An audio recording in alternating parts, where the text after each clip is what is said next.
Hi, and welcome to another lecture for human-computer interaction. I'm your professor, Dr. English Dowdell. So this week, we're shifting our focus from tools to people. Now, up to this point, you've been analyzing communication platforms, how they work, what features they offer, and how they support communication goals. Now we're going one level deeper, okay? We're going to talk about, how those communication choices actually impact trust, accountability, collaboration, and overall workplace culture. And this is going to be especially important in decentralized or remote environments, where communication is often the only connection that people have with each other. So I want to start off by asking a simple question. What is organizational culture? Now, organizational culture is the shared values, behaviors, and expectations that shape how people interact and work together. It shows up in things like how people communicate, how decisions are made, how comfortable people feel speaking up, how responsive people are, and how teams collaborate. Now, here's the key point for this particular module. Communication tools don't just support culture, they help create it. Now, let's talk about trust. So, trust is one of the most important elements in any organization, but especially in decentralized or remote environments. Now, when people are not physically in the same space, they rely heavily on communication to build trust. So, think about this.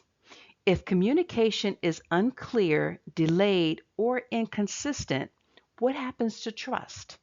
It starts to break down, right? Now, here's a few examples of that. If messages are ignored, people feel undervalued. If instructions are unclear, people lose confidence.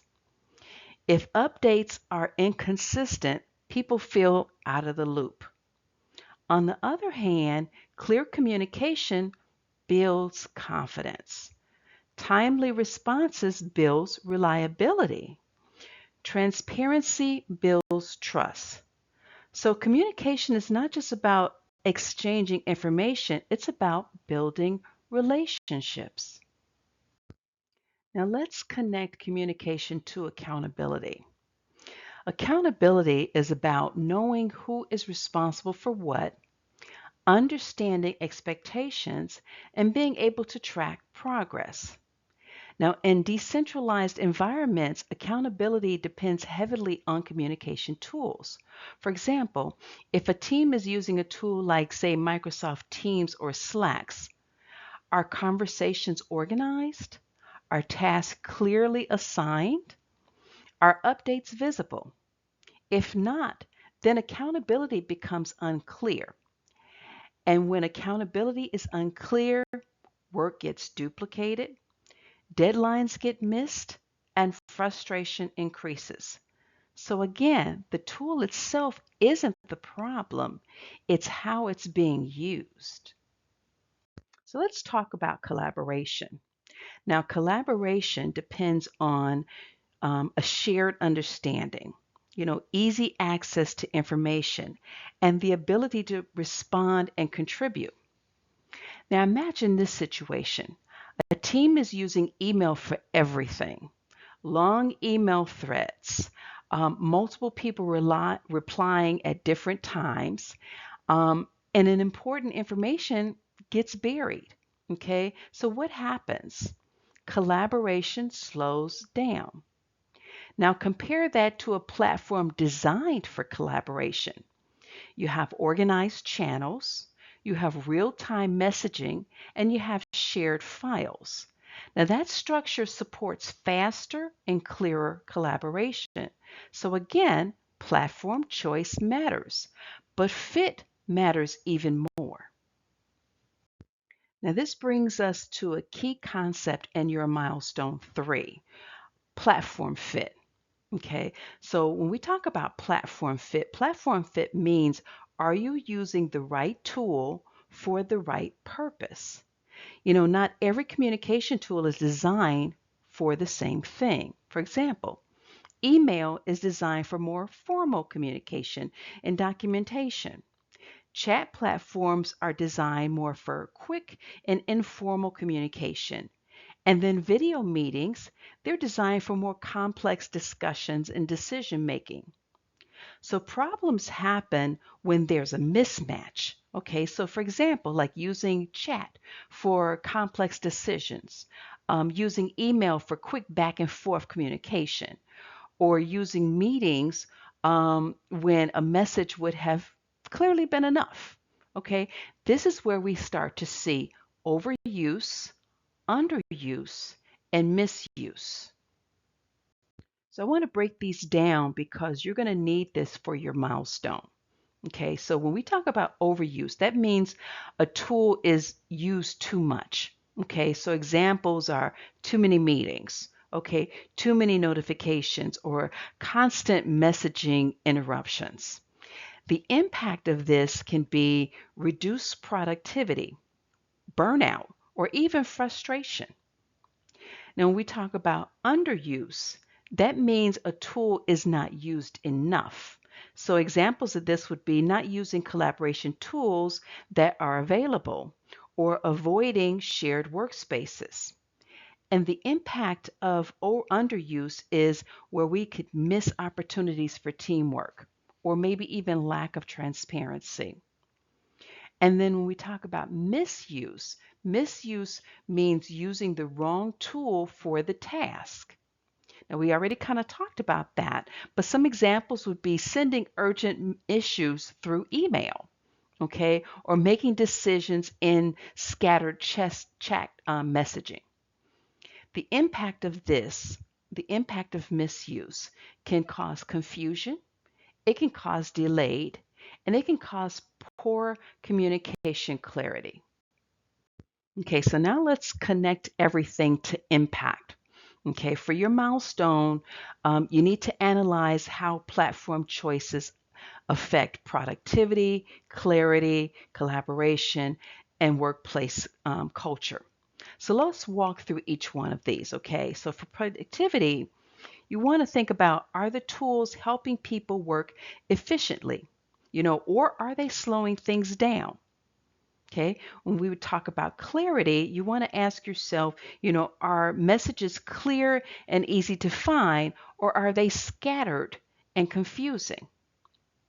When we refer to collaboration, you want to look at, do the tools support teamwork, or are they isolating people?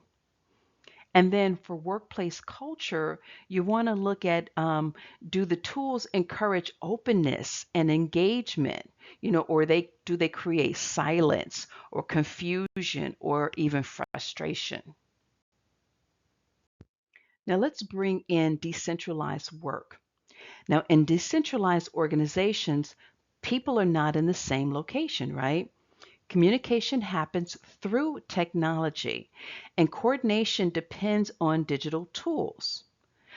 So, this creates challenges like time zone differences, delayed responses, lack of immediate feedback, and reduced personal communication or connection.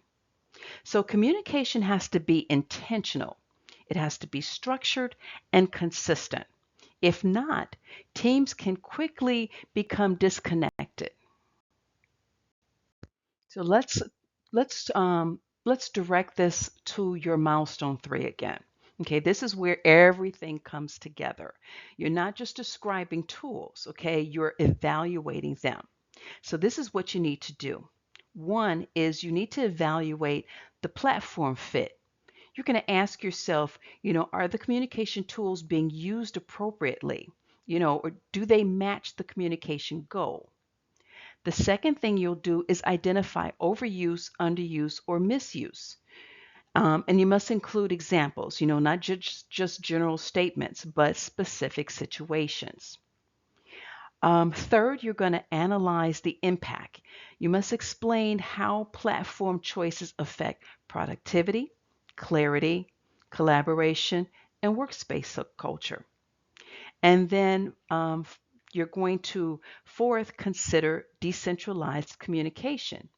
If the organization is remote or decentralized, how does communication change?